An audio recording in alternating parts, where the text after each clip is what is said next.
Bonjour à tous et bienvenue dans l'émission Nabino d'information Actuléo, place Nabasango Nabiso Yalelo.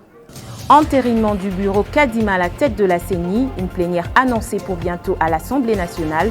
À l'opposition, on dénonce les forcings du camp au pouvoir. Vivons-nous la renaissance du régime de hommes forts sous le pouvoir de Félix Tshisekedi? De plus en plus, le Congolais dénonce des déviations de la part des hommes forts du pouvoir UDPS. Et les Quinois dans la rue le jeudi pour dire non à la taxe RAM. Selon les organisateurs de cette revendication pacifique, cette taxe serait une escroquerie d'État. L'actualité avec Christian Guanzo. Bonjour et merci de nous suivre. Denis Kadima deviendrait-il officiellement président de la Commission électorale nationale indépendante cette semaine? La majorité au pouvoir serait prête à passer à l'acte, mais la confusion règne encore au Parlement. Les travaux de la commission mixte paritaire devraient être convoqués et passer à l'entérinement des membres du bureau de la Commission électorale nationale indépendante, mais les travaux de cette commission ad hoc à l'hôtel du Fleuve se sont déroulés à l'absence de députés FCC.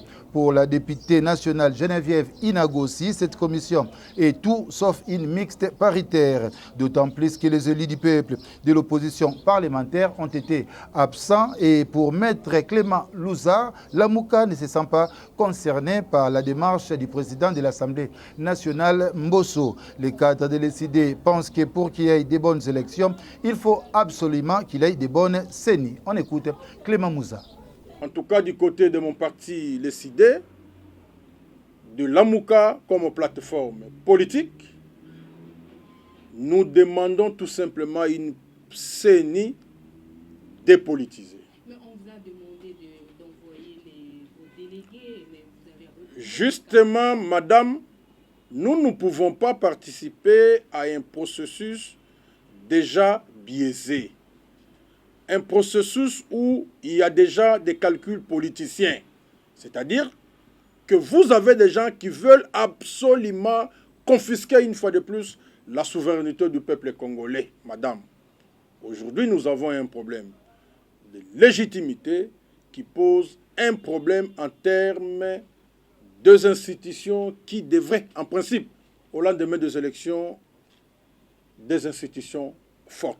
Regardez comment à l'issue des élections de 2018, les résultats ont été fabriqués. Nous avons aujourd'hui près de 80% de députés nationaux qui n'ont jamais été élus et ils le savent. Voilà pourquoi nous continuons à demander à nos amis aujourd'hui de l'Union sacrée de se ressaisir. La nation n'attend pas. Nous voulons à ce que nous puissions organiser de bonnes élections. La question des élections, c'est une question d'une importance capitale qui intéresse l'ensemble de notre peuple. Il est temps que les parties prenantes à la crise, connues d'avance, se mettent autour d'une table pour que nous puissions obtenir un consensus autour de la réforme, notamment sur la CENI. Aujourd'hui, nous parlons de la CENI.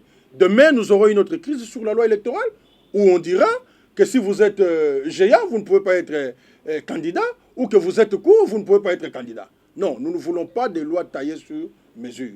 Nous avons besoin que demain, à l'issue des élections, qu'il y ait la vérité des urnes. C'est-à-dire qu'il y ait un gagnant et un perdant. Et les perdants félicitent les gagnants. C'est ce que le peuple attend. Voilà pourquoi l'Amouka a décidé, et nous lançons l'appel à l'ensemble de notre peuple, à toutes les forces vives de la nation.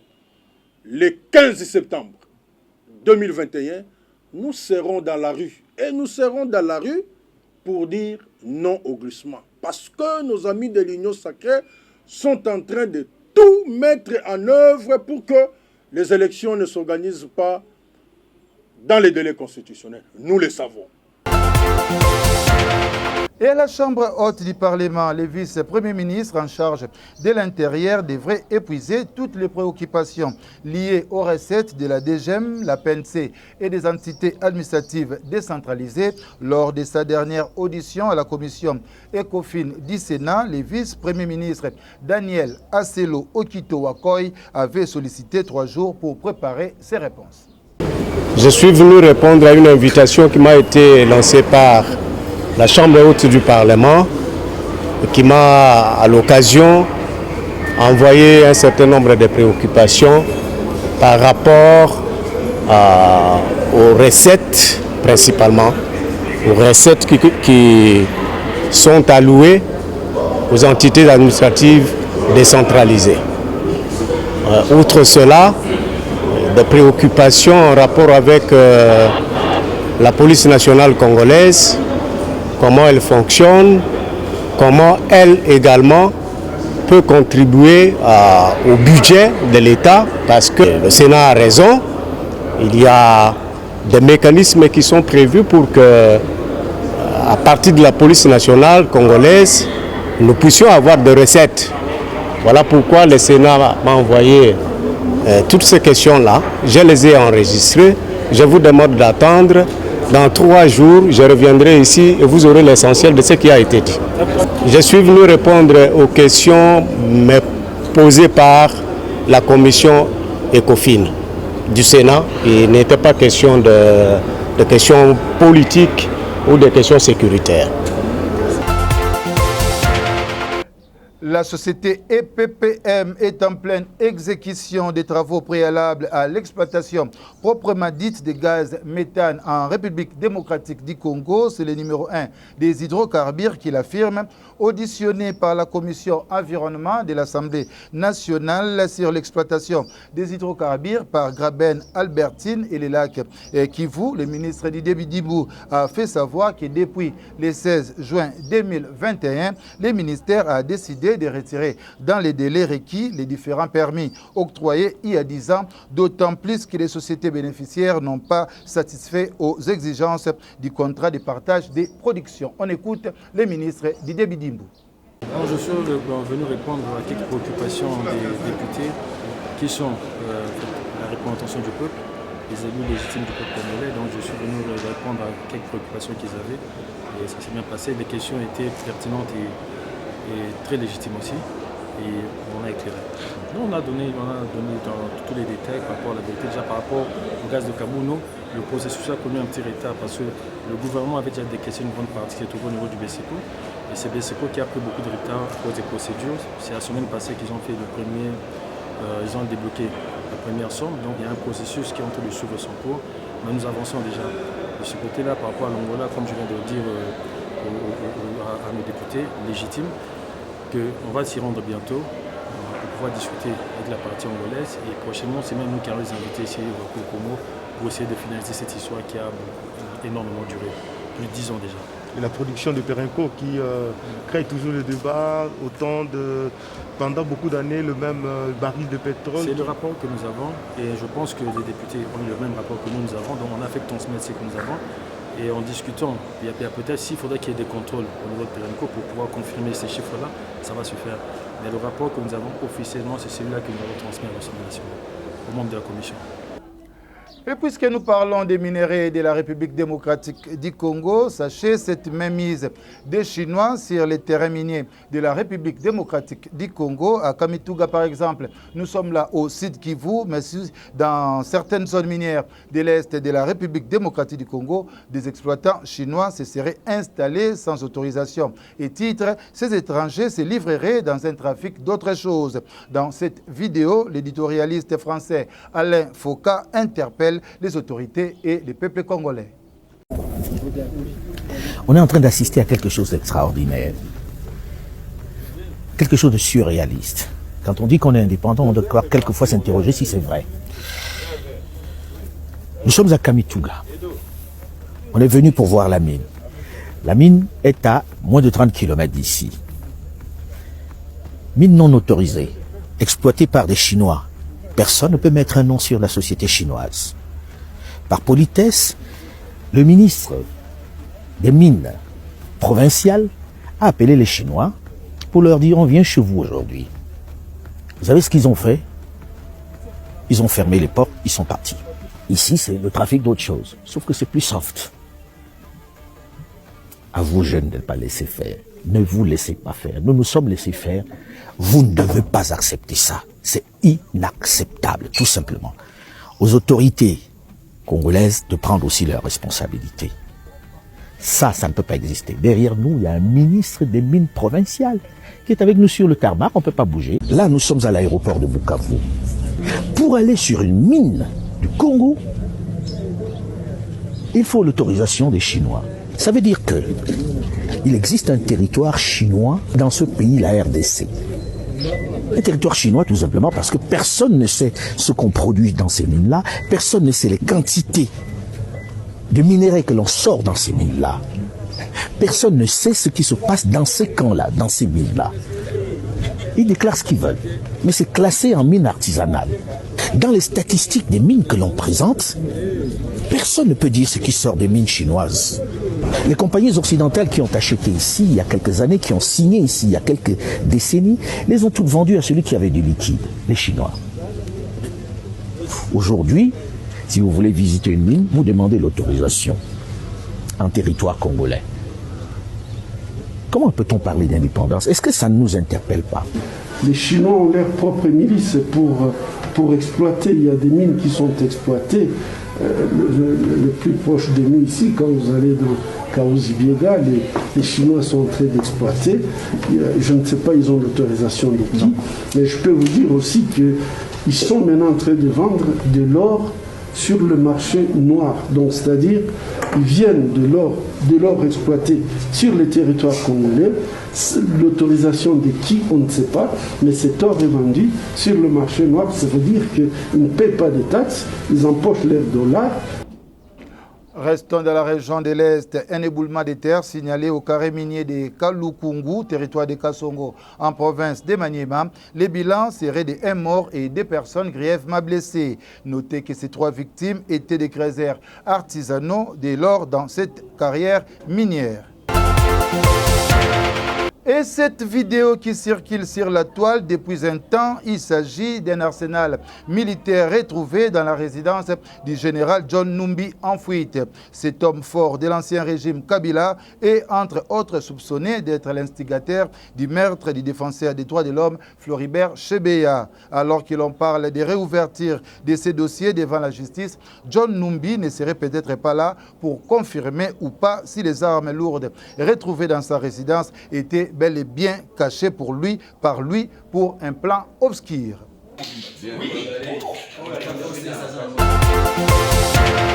Vivons-nous la renaissance du régime des hommes forts et familles fortes en République démocratique du Congo, alors que de plus en plus de langues se délient sur la naissance d'un nouveau Saddam Hussein du nouveau régime. Un conducteur quinois a été victime de crevaisons par ballonnette de 4 pneus de sa Jeep. Son tort, avoir croisé les chemins du cortège du vice-premier président de l'Assemblée nationale. Suivez. Vers Baramoto. Cortège ya Jama Kaboun ezoya na telemi na garder espace na bande mais à temps du palboso leki et freiner à sali musapi baye ba saboter ba piner na tous les 4 ndenge bozo mono eza ballonnette mbeli ona ba soda ballonnette po wana mususu nde songe ya munduki ya mbeli ya munduki wana nde pandi tous les 4 piner. Bande kotokobi wapi tozokende wapi oza mutuka ya bato ya location ezosoutenir bato contre Covid-19 mais tala boye bensigne ezali ntina nsima ezolakisa po tu besine ya ballonnette mbeli etoboli tosali nini tokende wapi tosenga bakonzi ya mboka botalela biso makambo toyebi Jama Kabunda aza président IDPS wana azofingisa IDPS azofingisa chef de l'État boye vraiment tokomi wapi toke wapi.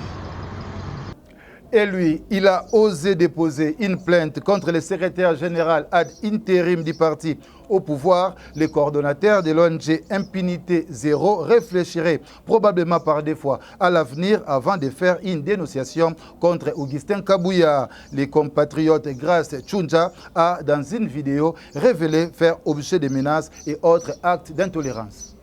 Aujourd'hui, en revenant en ville, parce qu'après 3 semaines passées à la maison, je n'en peux plus. Je me suis dit il fallait que j'aille me battre parce que je dois me battre pour mon avenir, je dois me battre pour l'avenir de la nation, pour l'avenir de ma famille, etc. Je ne peux pas continuer à rester à la maison comme ça alors que je suis responsable. Il faut que je sorte, il faut que je bouge. En sortant, je prends une moto. J'arrive à Victoire, je tombe dans une embuscade de motards qui m'identifie. Oui, il y a des motos à Porta qui CG Kabouya plainte. Il y a des motos à la Mouka. Je ne suis pas quelqu'un de la Mouka. Je ne suis pas quelqu'un de Moïse Katoum. Je ne suis pas quelqu'un du FCC. Je suis citoyen congolais et pris de justice et de paix. J'ai les devoirs et les obligations vis-à-vis, les devoirs et le droit vis-à-vis de ma nation. C'est ce qui me pousse à agir. Jusqu'à quand j'accepterai je serai l'objet des menaces. Jusqu'à quand je risquerai. Aujourd'hui, si ce n'était pas le policier de Victoire, des commissariats de Victoire, je ne sais pas ce qui me serait arrivé aujourd'hui. Alors, j'invite tous ceux qui sont derrière ce motard voyou qui me repère et cherche à me faire du mal, de s'abstenir de le faire parce que ce que je fais, personne ne me motive. Je le fais parce que j'aime le pays et parce que j'aime mes semblables et parce que j'aime le respect des valeurs. S'il vous plaît, aimons le pays et ne font plus ça, s'il vous plaît. J'ai aussi droit de vivre. Il aurait rapidement tourné le dos à l'ancien régime. L'ancien ministre Kabila de l'ESU, Steve Mbikayi, rassemble les réalisations phares de Félix-Antoine Tshisekedi Tshilombo. Dans un tweet mercredi 1er septembre, le PT Steve Mbikayi, initiateur du Front Pacifique 2023, énumère 6 réalisations du chef de l'État. La hausse des recettes grâce à l'IGF, qui ne l'a pas encore ciblé pour l'instant, la lutte contre l'insécurité, la volonté de baisser les prix des surgelés, la fin de l'impunité et les projets Chile-Gelou et la gratuité de l'enseignement. Le Front Pacifique 2023 qui milite pour la réélection de Félix-Antoine Tshisekedi devrait tout de même trouver des éléments pour convaincre de la réalisation effective de ces projets. Dire non à l'escroquerie, les Quinois dans la rue, c'est jeudi 2 septembre dans une marche de revendication pacifique contre la taxe RAM. Les points de départ et les ronds-points de l'avenue des Huileries, les victimes sensibilisent dans tous les réseaux sociaux pour une forte mobilisation afin de dire non à ce qu'ils qualifient d'escroquerie d'État. Et page invitée de ce journal, Prince Epengue de la plateforme Lamouka nous parle de l'exploitation propagandiste politique à travers l'examen d'État session 2021. Le communicateur proche de Martin Fayoulou analyse aussi pour nous l'actualité politique du moment. L'avenir des enfants du Congo est menacé. Nous ne comprenons pas et nous nous questionnons si les bien fondés de l'entrée d'Augustin Kabouya dans les items, l'infiltration d'Augustin Kabouya dans les items de nos enfants. Et la culture générale, c'est la connaissance en tout genre. Elle s'oppose à la science spécialisée ou à la culture spécialisée. Mais la culture générale ne veut pas non plus dire la culture est contrôlée ou la connaissance est contrôlée. Ce sont des faits significatifs. Ce sont des personnages, des gens qui ont marqué l'histoire, qui se sont distingués, qui ont fait des sacrifices pour l'intérêt de les nations, que l'on peut étudier. Moi, Prince Epengue, Augustin Kabouya, nous sommes peut-être si la bonne voie pour entrer dans l'histoire, mais nous ne sommes pas encore suffisamment entrés dans l'histoire pour que nous méritions que nos enfants apprennent notre combat. Quels sont les hauts faits d'Augustin Kabouya? En quoi Augustin Kabuya s'est distingué dans la défense de la nation, des intérêts de la nation, pour que son nom figure dans un item d'un examen d'État? Nous sommes tombés bien bas. Et c'est dangereux. Dernièrement, Augustin Kabuya était dans les grands bandundus. On avait obligé les chefs d'établissement et les agents de l'État d'aller accueillir M. Kabuya. J'ai l'impression de rêver. Mais nous ne sommes pas allés du MPR et parti État. On peut apprendre ou tolérer qu'on parle de l'IDPS comme parti, qu'on peut parler de ANC, qu'on peut parler de MNC Lumumba. Là, on peut comprendre. Que l'on parle de Mobutu, que l'on parle de Kimbangu, que l'on parle de Kimpavita, que l'on parle de Lumumba, de Kalonji Tungamulope ou de Tienne Tshisekedi de Lumumba lui-même. Là, on peut comprendre. Ces gens-là se sont distingués, ont manqué l'histoire. Mais Augustin Kabuya, qu'a-t-il fait pour ce pays? Si Augustin veut qu'on puisse le dédicacer, mais Kofi Olomide est là. Kofi Olomide est un militant de l'Union sacrée. Il suffit de donner $5,000 et Kofi chante n'importe qui, et il va les chanter. Wiranson est là. Jibin Pian est là. Ils sont même prêts à danser pour Kabuya en contrepartie d'une somme d'argent. Mais pas quand même venir salir l'éducation de nos enfants. Nous sommes au XXIe siècle, le siècle du savoir par excellence. N'aboutissons pas nos enfants. Le danger est là et il est réel. Si rien n'est fait, à l'allure où nous allons, l'IDPS risquerait de transformer l'école de nos enfants en ces parlements debout. Apparemment, les études ne veulent absolument rien dire pour l'IDPS. Et c'est dangereux. Déjà, la gratuité de l'enseignement, cette belle idée qui a été coulée dans notre Constitution du 18 février par les législateurs, les pouvoirs constitutionnels originaires, cette belle idée a été précipitée dans son application pour des raisons propagandistes, électoralistes et populistes par M. Félix Tshisekedi. Aujourd'hui, la gratuité a tué le niveau et la qualité de l'enseignement. Et comme si cela ne suffisait pas, on demande à nos enfants qui est Augustin Kabuya. Ça n'est donc fini de cette édition d'information. Chef d'édition Sandrine Shinakawa dans une réalisation de Yvon Chibambou. On se retrouve pour notre prochain numéro.